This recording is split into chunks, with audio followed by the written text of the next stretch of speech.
A paz do Senhor para todos. Essa é mais uma edição do Culto Racional. É um programa que Deus tem nos dado como um presente, porque é uma oportunidade que a gente tem a cada terça-feira, às 22h15.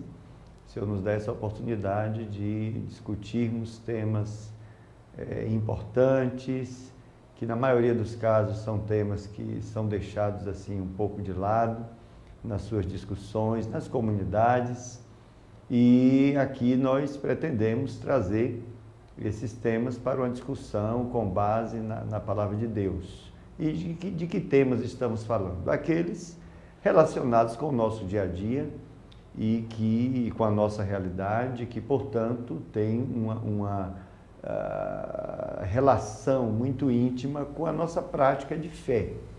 E o culto racional, ele tem essa proposta de estar discutindo temas, ainda que sejam temas desconcertantes, temas que são evitados, temas que trazem certas aflições, mas nós entendemos que a palavra de Deus tem a solução, tem a resposta, tem a orientação, e essa é a tônica, a motivação desse programa chamado Culto Racional, que estamos apresentando para você. Você é bem-vindo, obrigado por estar conosco, estamos à sua disposição. Você pode mandar seu e-mail, pode mandar aí suas considerações, inclusive perguntas e sugestões, estamos à sua disposição. Bom, no momento estamos discutindo algumas questões que atingem a fé cristã de forma externa, externamente. Havíamos discutido já em diversos programas elementos internos à fé que trabalham para desconstruí-la, e o fato é, hoje estamos vivenciando situação neste país e no mundo que apontam para uma perseguição à fé cristã, e isso com diversas medidas, dependendo do país que você tiver. E o Brasil está começando sensivelmente uma perseguição religiosa, e particularmente logo após a chegada desse governo aí ao poder, com essa bandeira da causa gay, que tem transtornado, trazido diversos transtornos e diversas considerações preconceituosas contra os evangélicos. A questão é essa e a verdade é esta. E, inclusive, o governo usando a máquina que ele tem para financiar este movimento, que é um movimento que dentro da democracia é cabível, mas que tem certos exageros e certas acusações contra os evangélicos que são injustas, E o governo está fazendo, digamos assim, 2 pesos, 2 medidas, e nós não concordamos com isso.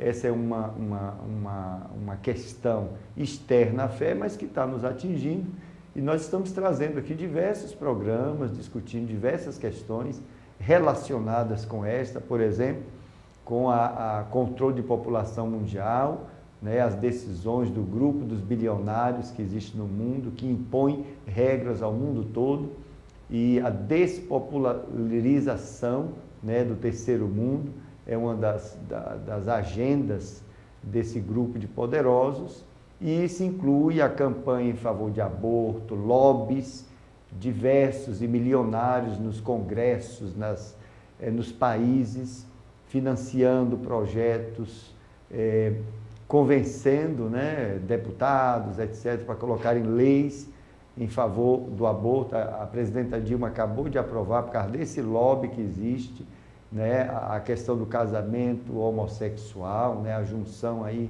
de pessoas do mesmo sexo, que com o tempo realmente isso é desestimular a procriação, desestimular a família tradicional. Bom, independente disso, sim, aí estamos discutindo diversas questões relacionadas com isso, e assim, independente dessa discussão, nós sempre afirmamos aqui nesse programa que a homofobia ela é pecado, do ponto de vista da palavra de Deus, não podemos de forma alguma discriminar, maltratar uma pessoa que tem uma opção sexual diferente, ainda que não concordemos ou que não concordamos com a tal opção, né? Porque a prática homossexual, do ponto de vista da palavra de Deus, e nós cremos assim como verdade, a prática homossexual ela é pecado, né? Mas a Bíblia lista outros pecados também, não é só a prática homossexual. Na prática heterossexual há diversos pecados também. O que a gente não pode por conta dessa ideia de homofobia e vamos ser contra a homofobia, como de fato somos, né? Não podemos ser contra os preceitos da palavra de Deus. Então, o homossexual deve ser uma pessoa considerada como cidadão, né? Deve ser respeitada como cidadão, nós defendemos isso, mas se nos perguntarem com respeito à sua prática sexual, e a Constituição me garante o direito de ter opinião sobre o que for, a nossa opinião, baseada nas Escrituras Sagradas, é que é uma prática pecaminosa.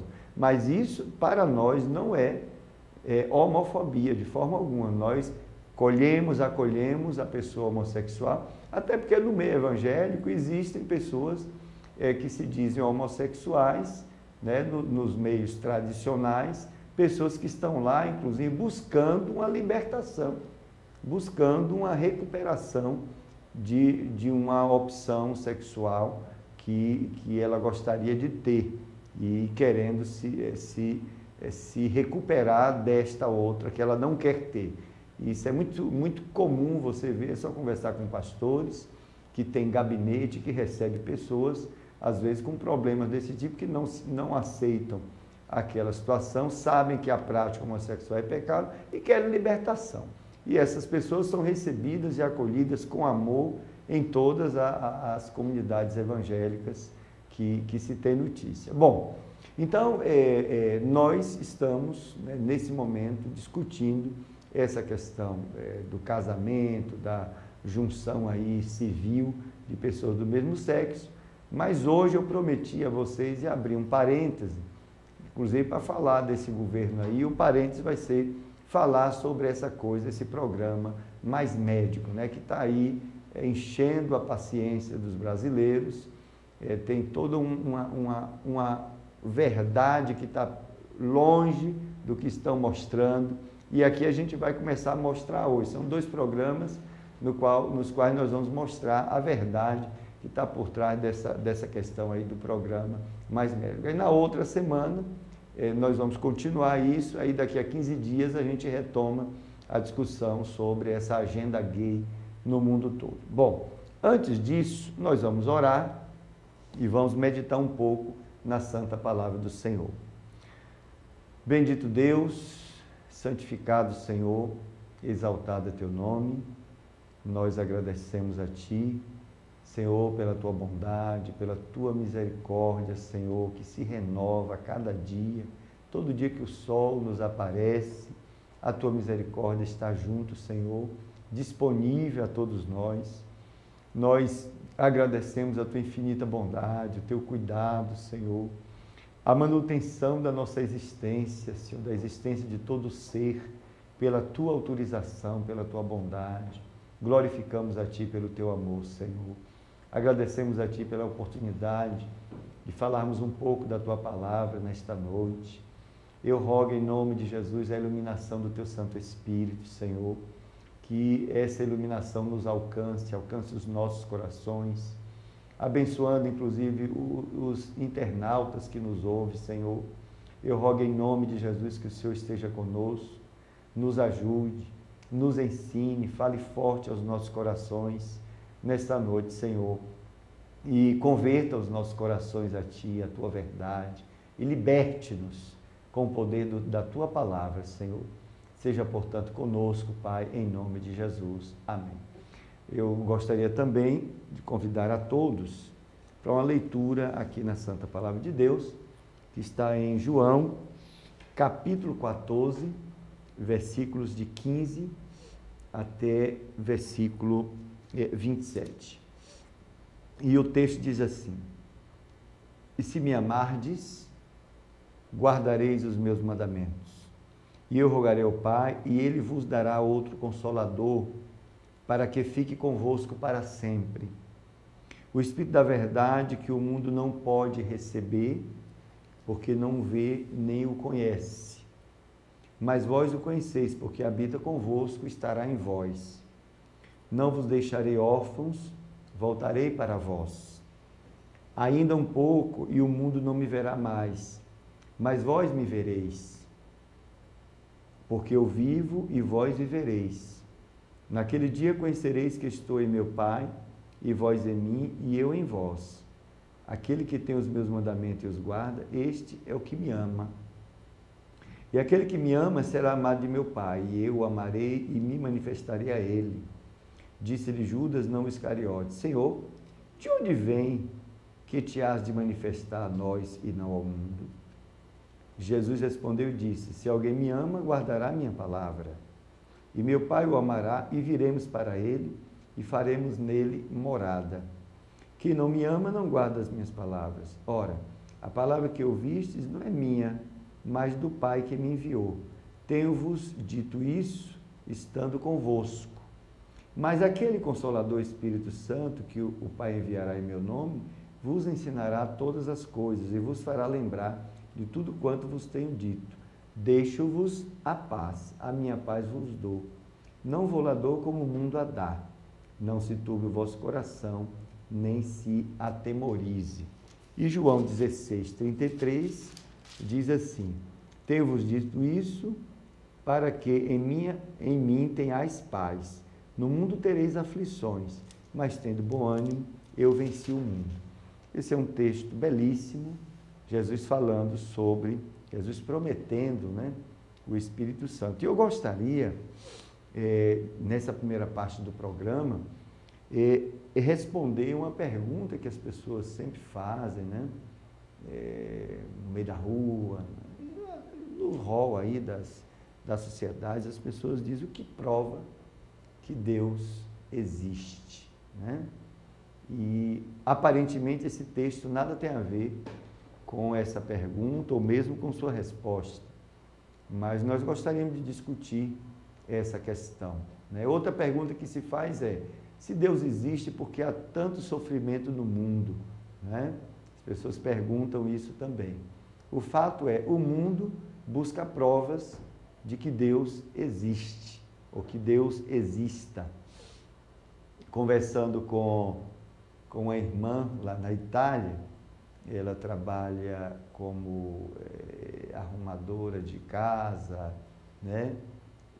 Que limpa a casa e que faz trabalhos domésticos, e ela fazia na casa de um italiano que tinha um filhinho de 5 anos. E ela um dia tentou, tomando conta da criança, tentou falar de Deus, de Jesus para a criança. E a criança chamou ela e disse assim: olha, Deus não existe. E ela tomou um susto ao ouvir uma criança de 5 anos de idade dizendo que Deus não existe.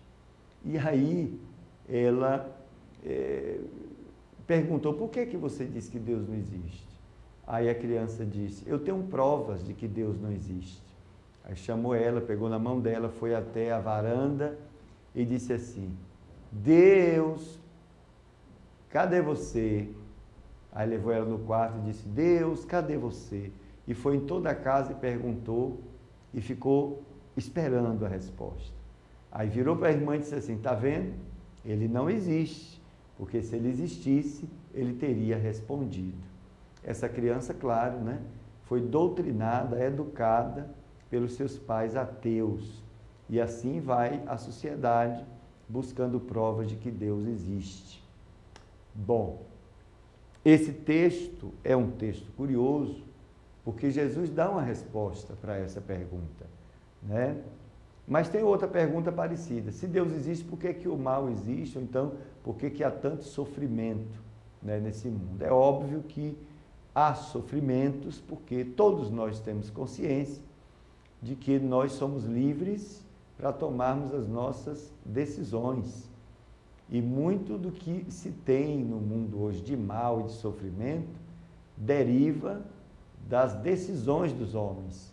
Decisões de pessoas que às vezes estão acima de nós, e assinam papéis e tomam decisões que para beneficiar uns ou a si próprio e que termina trazendo prejuízos para outros, decisões com base no ódio, com base no egoísmo, com base no egocentrismo, que gera, digamos assim, prazer em uns e sofrimento nos outros.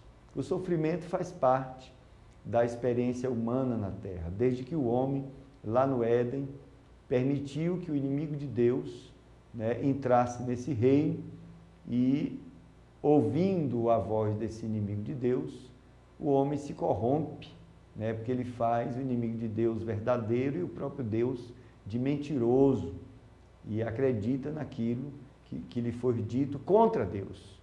O homem adquire uma natureza corrompida que sempre o leva a se levantar contra os ideais de Deus, contra a vontade de Deus.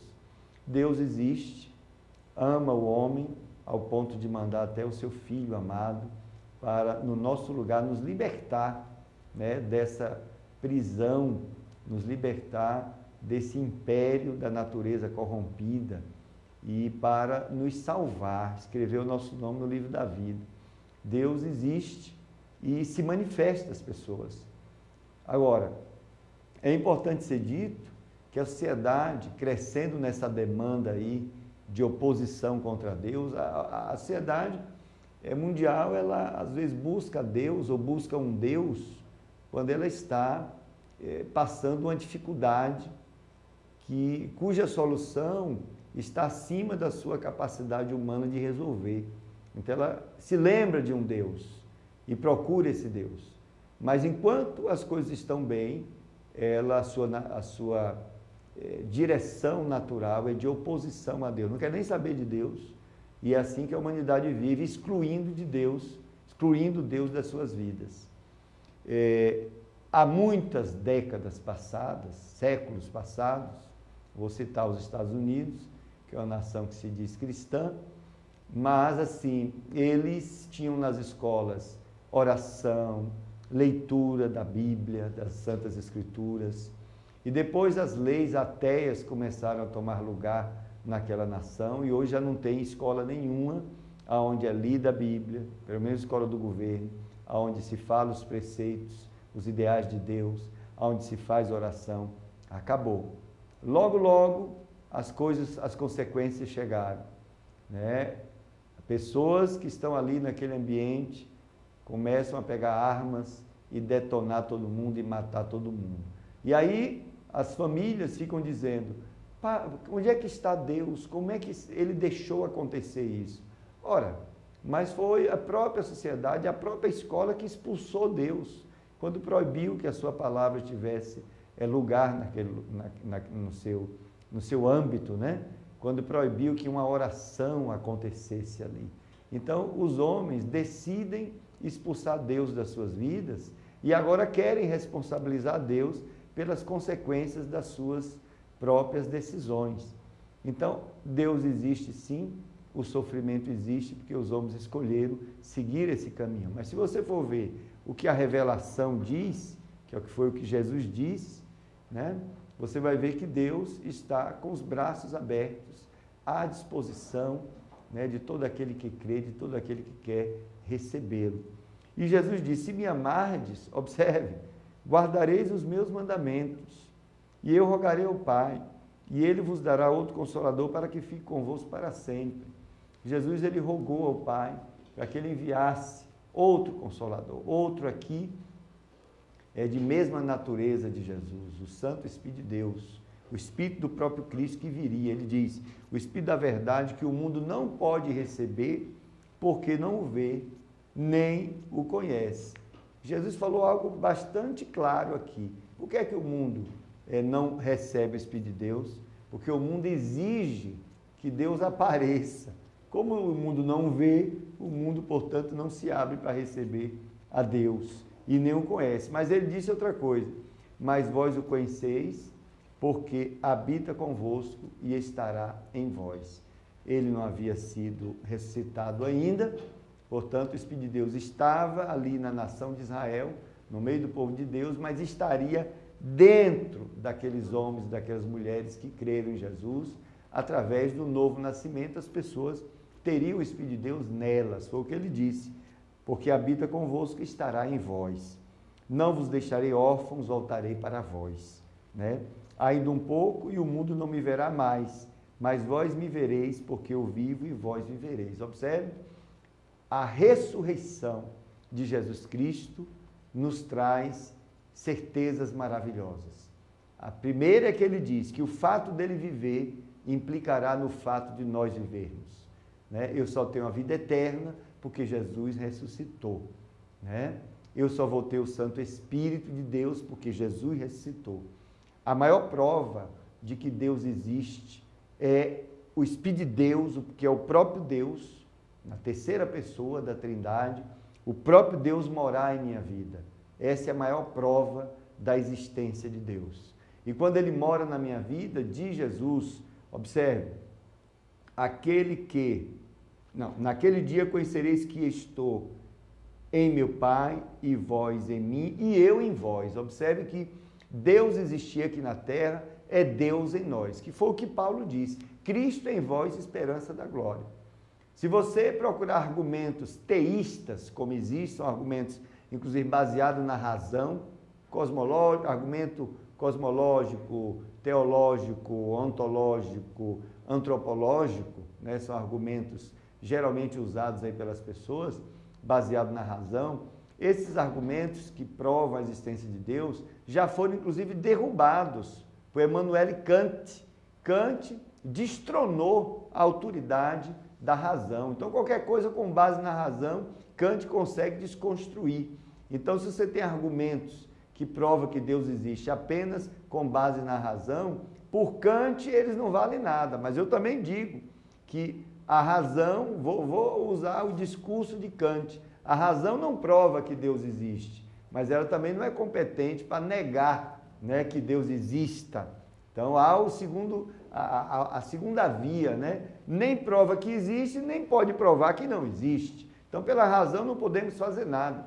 Se você tentar conversar com qualquer pessoa, dependendo do seu interlocutor, os seus argumentos com base na razão, com base nessa gama aí da nossa capacidade de argumentar, dependendo do seu interlocutor, ele vai negar tudo, ele vai lhe vencer com outros argumentos, né? Vai até usar sofismas, etc.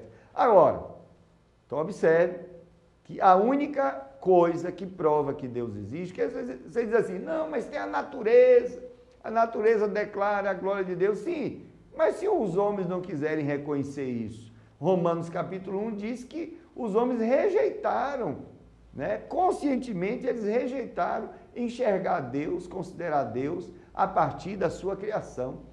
Né? Basta você conversar com uma pessoa adepta aí de uma teoria que nem científica é, a teoria da evolução, que diz, não teve criador, não. Ela optou por achar que não teve um criador. Né? Tudo aqui surgiu do acaso, etc. Então não adianta mostrar para essas pessoas a glória de Deus, tentar fazê-las enxergarem a glória de Deus, né, através da natureza. Então o fato é, a única maneira de alguém saber que Deus existe é ver Deus em mim, Deus em você. A maior prova da existência do Todo-Poderoso, da existência de Deus, é a intervenção dele mesmo na história da humanidade. Onde é que ele intervém? Na vida do penitente, daquele que crê, daquele que ama Jesus, daquele que ama os seus mandamentos. Olha o que Jesus falou, né? Ainda um pouco e o mundo não me verá mais, mas vós me vereis, porque eu vivo e vós vivereis. Naquele dia conhecereis que estou em meu Pai, e vós em mim e eu em vós. Aquele que tem os meus mandamentos e os guarda, este é o que me ama. E aquele que me ama será amado de meu Pai. E eu o amarei e me manifestarei a ele. Jesus se manifesta na minha vida, se manifesta na sua vida. Jesus respondeu e disse, se alguém me ama, guardará a minha palavra, né? E meu Pai o amará, e viremos para ele e faremos nele morada, certo? Então, há uma promessa que se concretiza na vida dos que creem em Jesus. E que promessa é essa? De vir o Consolador morar em sua vida. Depois Jesus disse, eu irei e me manifestarei a ele. Depois ele disse, eu e meu Pai faremos morada nele. Então, Deus existe. Basta você olhar para um filho dele, no qual Cristo se manifesta em sua vida. Né? Essa é a maior prova da existência de Deus. É a experiência cristã com Deus. É o testemunho cristão que prova que Deus existe. E contra experiência pessoal não pode haver argumentos. Você precisa ter muito peito para enfrentar uma pessoa que teve a vida transformada e que vive em comunhão com Deus. Contra teorias a gente pode até argumentar, mas contra um exemplo de vida transformada não há como a gente argumentar. Bom, isso é a primeira parte do nosso programa, onde a gente tenta responder essa pergunta, o que prova que Deus existe. Mas o tempo está acabando. Eu prometi trazer para vocês hoje algo sobre essa questão que está alvoroçando o país aí, a questão do Mais Médico. Eu trouxe 3 vídeos pequenos, você vai ver depoimentos aqui de pessoas importantes, né, falando sobre o tal Mais Médico. Veja o que está por trás disso. O primeiro vídeo trata, olha só, do movimento, né, MST. O que é que o movimento MST tem a ver, né, com o Mais Médico? Vamos rodar? Olha lá, presta atenção.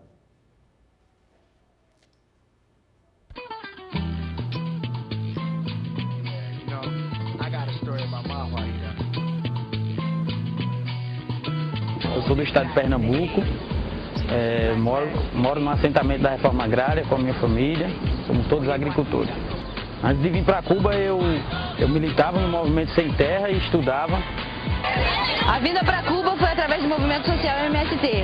A beca para vir para Cuba eu comecei a buscar desde 2004, 2005, quando eu descobri que tinha pessoas que eram enviadas para cá para estudar medicina, e aí eu me interessei, fui atrás.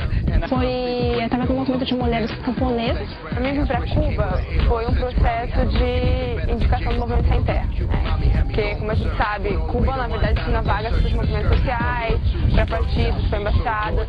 Então, assim, para movimentos sociais, o movimento Sem Terra, o nosso movimento é um que recebe vagas, né? E é cada base, cada brigada, cada assentamento indica uma pessoa. Essa pessoa vai para São Paulo, faz um processo, uma preparatória, onde vai ser avaliada durante o curso, né, num determinado tempo, não só pelo pessoal do movimento, mas também pela própria embaixada cubana. E aí, você passando por esse processo, já foi assim que eu vi. Eu tô amando vivenciar essa experiência de estudar medicina num país socialista. O povo cubano é muito solidário e eu sou muito grata a Cuba, a Fidel, e socialismo é o futuro. E espero poder voltar para o meu país e plantar lá essa semente revolucionária que eu estou vivenciando aqui, que está me nutrindo.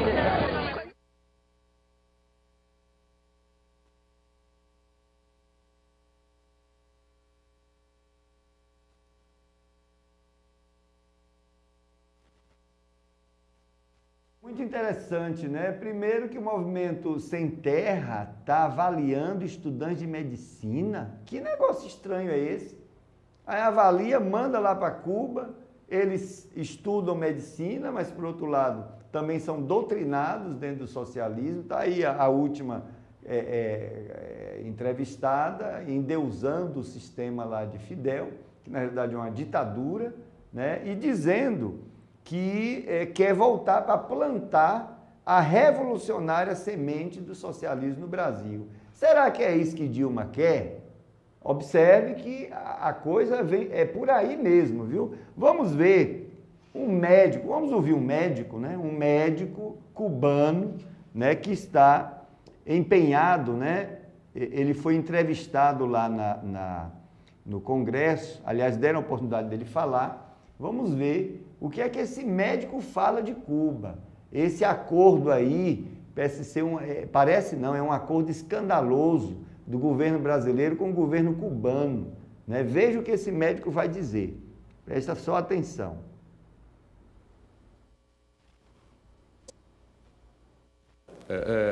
Vossa Senhoria, Carlos Rafael Borges Mendes, médico. Excelência dispõe de 5 minutos. Senhores da mesa, senhores diputados, bom dia a todos. Meu nome é Carlos Jorge, eu sou cubano, brasileiro por naturalização, moro aqui em Brasília há 12 anos e fui convidado hoje para falar sobre o programa Mais Médicos. Neste momento creio que já não há muito para falar do programa, depois da apresentação do senhor ministro, das palavras do advogado e das palavras do deputado Caiado, meu aporte seria muito pouco. Só quero fazer várias objeções. Primeiro, o ministro falou em sua fala inicial da democracia em Cuba. Senhor ministro, em Cuba não temos uma democracia, temos uma ditadura. Segundo lugar... Presidente, eu peço o respeito do plenário, principalmente a um convidado. Por favor, presidente, peço aqui. Pessoas podem não concordar, mas respeite. O ministro não falou que não há democracia ou que há em Cuba. O ministro não tocou nisso. Sim, falou. O ministro falou. A palavra, por favor, a palavra do convidado está garantida, por favor. Então, segundo lugar, os médicos cubanos que vêm aqui não vêm a fazer pós-graduação. Não vêm a estudar, são todos formados, pós-graduados, especialistas, com mestrados e doutorados. São ótimos médicos, mis colegas cubanos. E eu tenho que falar isso. Eu não estou contra em nenhum momento do programa Mais Médicos. É muito bom. Brasil precisa. E por que precisa? Porque houve um descuido total das autoridades do país com a saúde deste povo brasileiro. E agora, de uma maneira emergente, tiraram o programa Mais Médicos, que estava preparado há mais de um ano, porque estes cubanos se estavam preparando em Cuba para vir a Brasil há mais de um ano, dando classes de português e preparação sobre o SUS. Não é coisa nova para os cubanos. E outra coisa, ele fala que os cubanos não precisam ter um vínculo empregatício aqui, porque tem um vínculo empregatício em Cuba. Senhores, você sabe quantas horas trabalha um médico cubano por semana? Entre 60 e 70 horas. E sabe quanto gana por mês? Entre 60 e 70 reais. É uma vergonha que médicos ganhem isso. Por isso, quando vêm para aqui, eles vêm muito felizes, porque aqui vão a ganhar 200, 300 dólares e o resto vai embolsar o patrão. O explorador. Quem é o patrão? Quem é o explorador? É o governo cubano. São os hermanos Castro, a ditadura cubana que explora eles, em contubernio com o governo da senhora Dilma, que está apoiando que a vida de estos médicos sea en esas condiciones. ¿Por qué ellos no vienen como los otros? ¿Por qué estos médicos no ganan su salario integralmente? ¿Por qué no tienen derecho a entrar y salir cuando quieran? ¿Por qué no pueden pedir asilo político?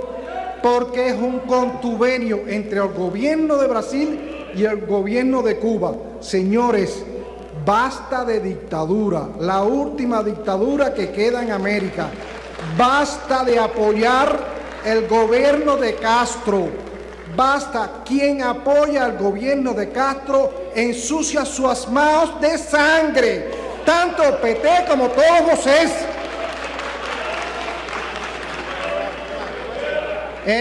Lembren que estos cubanos no vienen aquí por solidaridad. Sí, son muy solidarios, pero tienen que venir para ganar 4 reais y poder ayudar a su familia. Muito obrigado. La dictadura cubana que explora a ellos en contubernio con el gobierno de la señora Dilma. Quien apoya al gobierno de Castro ensucia sus manos de sangre, tanto el PT como todos vocês.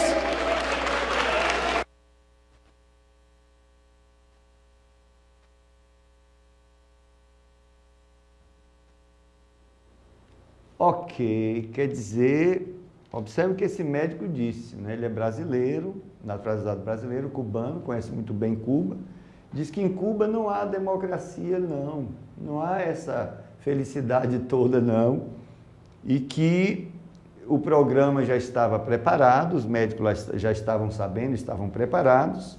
Em Cuba eles trabalham 70 horas por semana, ganhando de 60 a 70 reais por mês, tá? E aqui eles vão receber, observe, por médico 10 mil reais. Vamos botar uma média aí de R$2 o dólar, então é da ordem de 5 mil dólares que vai para o governo cubano, e o médico aqui vai ganhar apenas 200 dólares. É isso.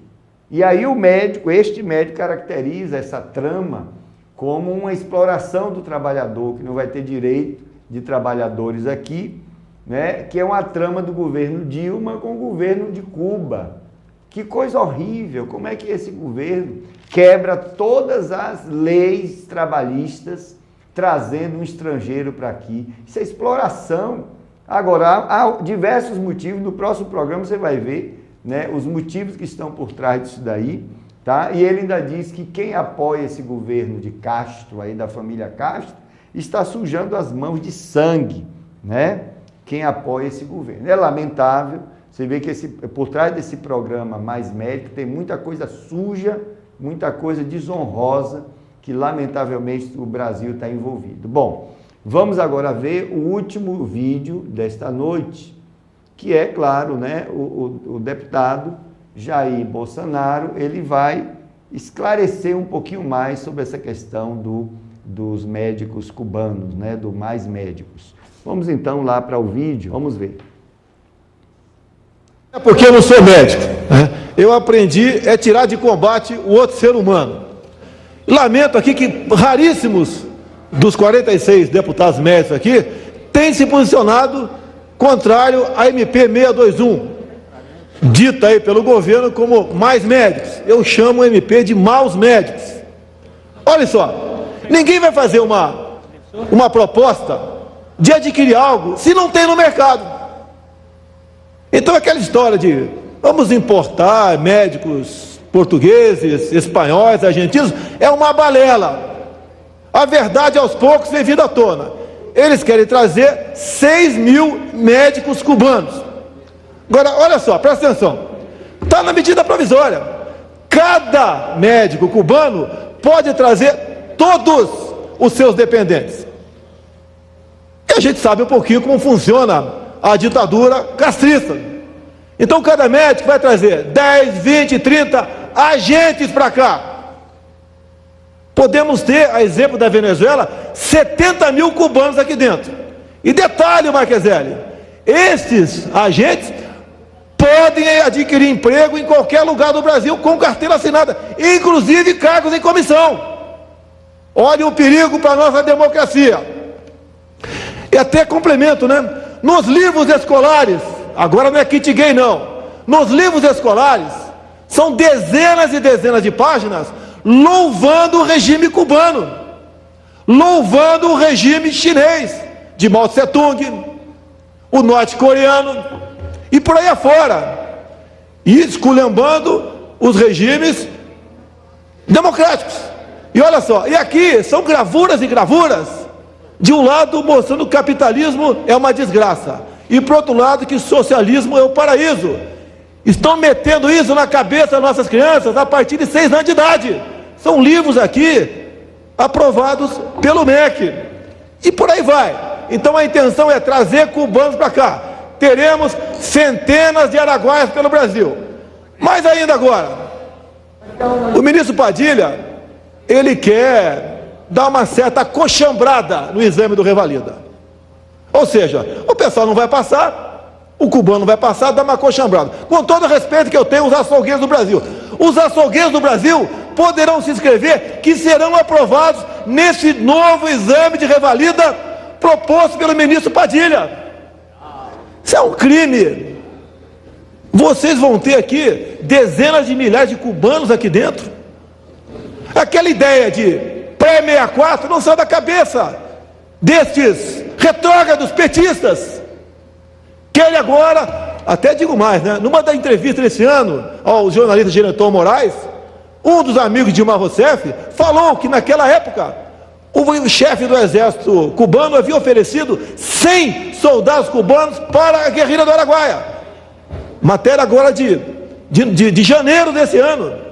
E acabaram não vindo, que viram que a guerra ia ser perdida com o nosso exército, mas no momento eles esculhambam as Forças Armadas com a tal da Comissão da Verdade, que essa Câmara que passivamente aprovou. Acreditar em verdade por parte do PT, pelo amor de Deus, o PT que é verdade, vão se catar, porra, da Rosegate, entre outras. Vocês querem esculhambar as Forças Armadas? Senhor presidente, o apelo que eu faço a meus colegas, pelo amor de Deus, essa MP tem que ser rejeitada na íntegra. Se o Brasil está com fome, vamos contratar cozinheiro, certo? Está com problema no caos do trânsito urbano, vamos contratar motorista. Não vai resolver.